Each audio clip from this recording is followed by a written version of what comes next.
Hey guys, big changes are on the horizon for the real estate market that could impact how you buy or sell your next home. Today we're going to dive into the upcoming rule changes stemming from the recent settlement in the real estate industry and how this will transform the way home sales are conducted moving forward. Here's a quick and easy way to understand. In March, the National Association of Realtors reached a settlement that will bring significant changes to real estate practices starting August 17, 2024. This settlement aims to address and resolve litigation issues related to broker commissions, fundamentally altering how agents are compensated moving forward.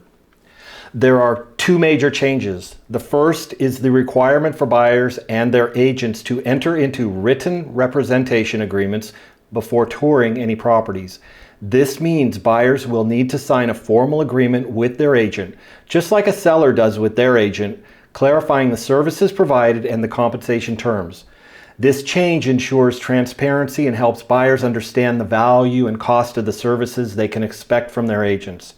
You can still visit a property during an open house without your agent, but the agent holding the open house, here in California at least, will, or at least they should be, asking you to sign in on a form that indicates the agent holding the open house is doing so on behalf of the seller and is not allowed to engage in discussions with you that could be construed as developing an agency relationship with you.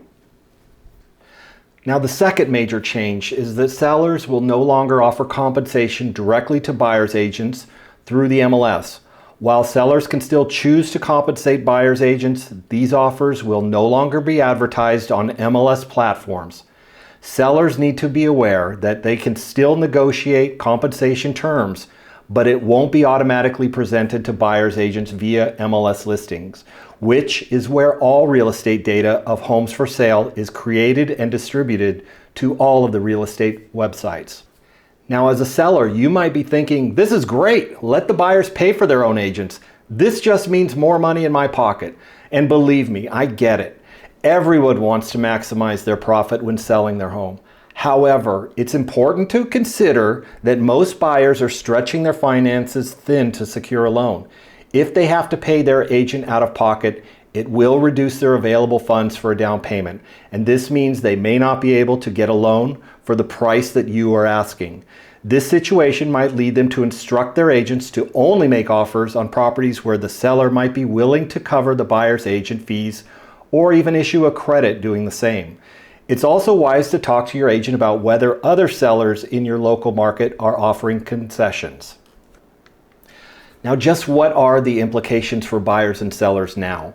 If you're planning to buy a home, you'll need to discuss and agree on compensation with your agent right up front. And this is a good thing. Commissions or fees are completely negotiable in every state, but understanding these terms will help you budget accordingly and ensure there are no surprises down the road. I've got a great video on buyer representation agreements that you can check out as well. With most of your funds tied up in your down payment, you might request sellers to cover your agent's fees as part of the negotiation. This concession can help bridge the gap and fulfill the obligation to pay your agent. You can also request a credit to help cover your agent's fees.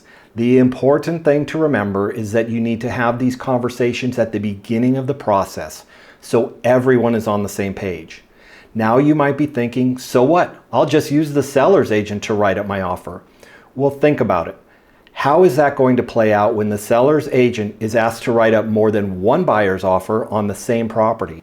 In my humble opinion, and I've been doing this for over 20 years and have sat on the local ethics committee for 10 of those years, dual representation is a very sticky issue.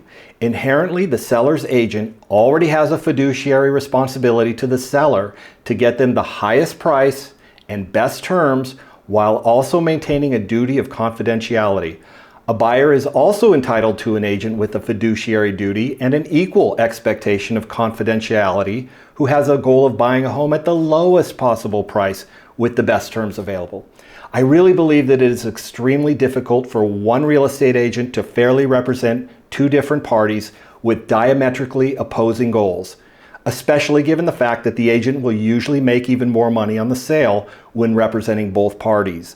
This financial incentive really puts into question whether each party was equally represented with the appropriate standard of ethical care.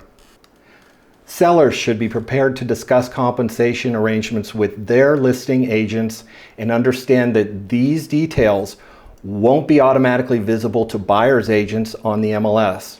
This might change how competitive your listing appears, so it's crucial to work closely with your agent to navigate these new rules before putting your home on the market. To recap, the upcoming rule changes require written buyer representation agreements and remove the automatic display of compensation offers on MLS.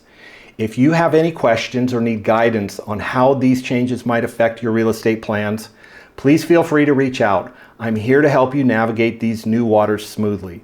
Thanks for watching. Please let me know if you have any questions or want me to cover any other topics in a future video.